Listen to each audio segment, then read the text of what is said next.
By now, you've heard about the special Image 25th anniversary variants coming your way, right? For every month this anniversary year, our brothers and sisters at Image Comics will be doing themed variants. This month, the theme is homage covers celebrating past, present, and future. The covers have been out there for a while now, but we thought this gave us a really good opportunity to break things down for you and walk through some of the history behind these awesome variants. So, it's time for a flashback! It's the early 90s. Hair is big, denim and neon are still in, muscles are bulging, Whoopi is killing it with Sister Act, and dude, comic books are hot right now. Seriously though, Tim Burton's Batman had brought comic book adaptations to a whole new level just a few years back in '89, and everyone is anticipating the trailer for Batman Returns. Superhero merch is lining the shelves of 90s era stores you've probably forgotten the names of, and comic book shops are springing up in mall courts like wildfire. It has been only a few months since Marvel Comics went public, and stock is raising the roof. Meanwhile, comic book creators Erik Larsen, Rob Liefeld, and Jim Valentino have dinner with Dave Ulbrich, editor-in-chief for Malibu Comics, a small but established publishing company that was very sympathetic to creator ownership. Basically, illustrators doing some of the very popular work for Marvel are growing very frustrated with the company's work-for-hire policies. Their main issue is that the artwork and new characters they create are being franchised beyond the comics, but the artists are only receiving standard page rates for their illustration work and modest royalties for only comic sales.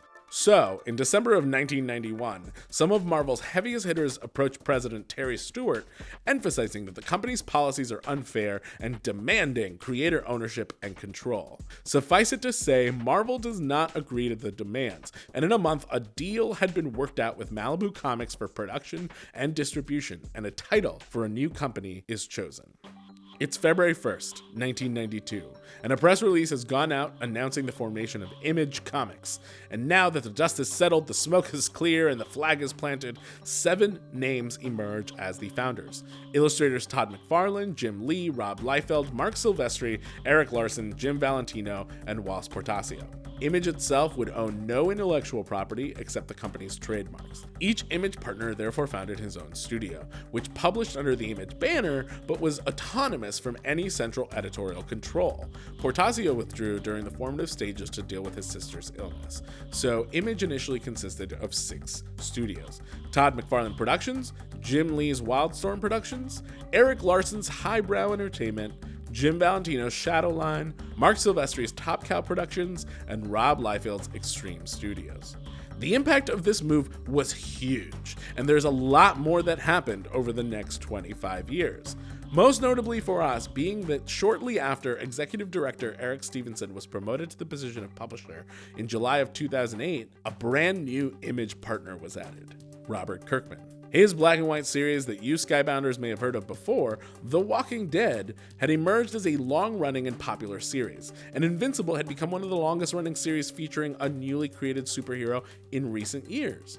Kirkman became the first partner added since Image's founding, and in July 2010, he announced that he would create an imprint under his direction, known as Skybound. The rest of the story is for another day, but that gives you enough context for me to get into these variants and why they are so cool. Invincible Number 133 is drawn by series artist Ryan Ottley and homages Youngblood Number 1 created by our friend Rob Liefeld. Youngblood was Image's very first title out the gate, dropping in April of 1992, and at the time of its release, Youngblood Number 1 was the highest-selling independent comic book published. The team itself made its debut as a backup feature in the 1987 one-shot Megaton Explosion, and was a high-profile super team sanctioned and overseen by the US government. Youngblood's initial members featured on the cover are Shaft, a former FBI agent whose archer's bow uses magnets to propel arrows instead of bowstrings; Badrock, a teenager transformed into a living block of stone; Vogue, a Russian fashion model with purple and chalk white skin; Link, a telepath; Die Hard, a cyborg; and Chapel, a government assassin. For the homage cover, Invincible takes the place of Shaft, Adam Eve replaces Vogue, Alan the Alien stands in for Chapel, Monster Girl for Badrock, Nolan for Link, and Robot for Die Hard. Invincible debuted a little over 10 years later and continues to be one of Robert Kirkman's longest-running titles. To me, the cover is pretty bittersweet, evoking Image's first release, while itself being the first issue of the closing arc of this 13-year-old beloved series. The arc is titled The End of All Things. Up next is the cover for The Walking Dead number 164, which is also drawn by Ryan Ottley, paying respect to Jim Lee's Wildcats number 1. The Wildcats were the starting point for Lee's menagerie of interconnected superhero creations, which became the foundation of the Wildstorm universe. The Wildcats, CAT standing for Covert Action Team, featured on the cover consist of Spartan, originally intended to be a highly sophisticated cyborg, Zealot, a cherubim and Coda warrior, Voodoo, a telepathic human cherubim hybrid with demonite ancestry, Grifter, a former government operative and member of Team 7. He was the only male ever trained by the Coda. Maul, a human titanthrope hybrid, capable of increasing his size and mass at the cost of his reasoning capability. Warblade, a human shaper hybrid, capable of transforming parts of his body into any solid weapon. Void, who has the ability to see the future and teleport herself and others anywhere on Earth. And Lord Emp, a multimillionaire who owns the media and technology conglomerate known as the Halo Corporation. Taking their places in order of substitution are Rick, Michonne, Lydia, Dwight, Negan, Jesus, Maggie, and Carl. Up next, we have Outcast number 25, drawn by series artist Paul Azaceta, and in the vein of another Rob Liefeld title, Brigade. Created, plotted, and originally written by Liefeld and first illustrated by Murat Michaels as a spin-off to the then popular series Youngblood, Brigade debuted in August of 1992. Battlestone, who had been a former member of Youngblood, led the original team, having been expelled from Youngblood following the deaths of several members who at the time were under his command. He later went on to form Brigade alongside Kaio, Boone, and Lethal. The original release held a contest where you could win the cover, but since we're not doing that with Outcast, the replacement rhyme is among my favorite elements of the homage. Outside of Kyle Barnes standing in for Battlestone, replacing the original hovering heads are, on the left, Reverend Anderson for Kaio, Allison Barnes for Stasis, and Chief Giles for Cold Snap. On the right, we've got the mystery new guy standing in for Seahawk, Kyle's sister Megan Holt for Thermal, and dead on the show, alive in the comics, Mark Holt for Atlas. And finally, we've got Manifest Destiny number 26, which has art by Matt Roberts that harkens back to the deliciously cannibalistic cover of writer John Layman and artist Rob Gilroy's Chew number 1. If you've never heard of Chew, it was first published in June of 2009 and ran until its 60th issue in November of 2016.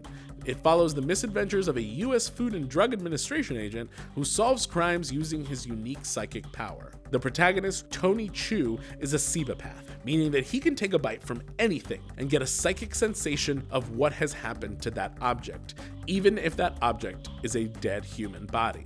The first 3 issues of Chew have all sold out multiple printings, with the first issue receiving 4 printings as well as being reprinted in black and white in The Walking Dead number 63.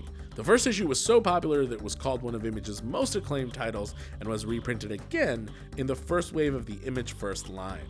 The original cover features the comic's main character prominently, while pointing a gun at the reader as he sits in front of a stabbed chicken, bleeding profusely into a pile of dead bodies. The homage replaces Tony with Second Lieutenant William Clark, pointing the gun while appropriately chewing on a chunk of Captain Meriwether Lewis, whose head stands in for the chicken. His blood trickles down not only onto his decapitated body, but also onto a pile of the dead, which includes both members of the Corps of Discovery and also monsters that populated the undiscovered western US. That's it for us this week. We hope you enjoyed this dive into the history of Image and the comics that inspired the variants this month. On the flip side, we're over the moon that 2 Image titles will be drawing their covers in the style of 2 Skybound firsts. Ed Brubaker, Sean Phillips, and Elizabeth Breitweiser's Killer Be Killed number 6 is done up like The Walking Dead number 1, and Charles Soule and Ryan Brown's Curse Words number 2 will commemorate Invincible number 1. So make sure to check those out as well. Let us know if you like this kind of video and would like to see more. In the meantime, make sure to like Skybound on Facebook, subscribe to us on YouTube, like, comment, share, do all the things, and we will see you next time.